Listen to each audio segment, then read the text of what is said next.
ইরানের অত্যাধুনিক খাইবার মিসাইলে ব্যাপক ক্ষতি ইসরায়েল, যুদ্ধ বন্ধ চায় নেতানিয়াহু। দেখুন ভিডিওটি। সামরিক প্রযুক্তিতে প্রতিবার নতুন নতুন চমক দেখাচ্ছে ইরান, আর এসব ক্ষেপণাস্ত্র এখন কেবল ইসরায়েলের নয়, বরং টনক নড়িয়ে দিচ্ছে ট্রাম্প প্রশাসনেরও।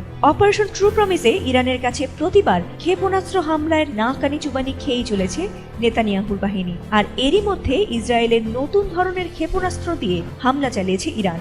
দেশটি বহুমাথার শক্তিশালী চতুর্থ প্রজন্মের ক্ষেপণাস্ত্র দিয়ে এবার হামলা চালিয়েছে দখলদার ইসরায়েলের ওপর। যুক্তরাষ্ট্রের হামলার পর ইরান দমে না গিয়ে পাল্টা যুদ্ধের প্রস্তুতি নিয়েছে, যার ফলে যেন সুর নরম হচ্ছে নেতানিয়াহুর।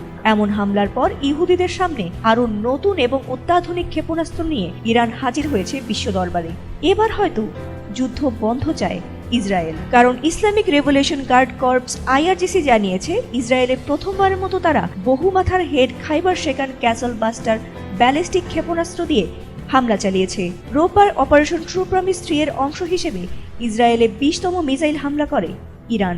চিহ্নিত লক্ষ্যবস্তুতে নির্ভুল আঘাত হানতে সক্ষম অত্যাধুনিক এই হাইপারসনিক ব্যালিস্টিক মিসাইলটি ইসরায়েলের শক্তিশালী আয়রন ডোম, ডেভিড স্লিং এর মতো আকাশ প্রতিরক্ষা ব্যবস্থাকেও ফাঁকি দিয়ে আঘাত হানতে পারে।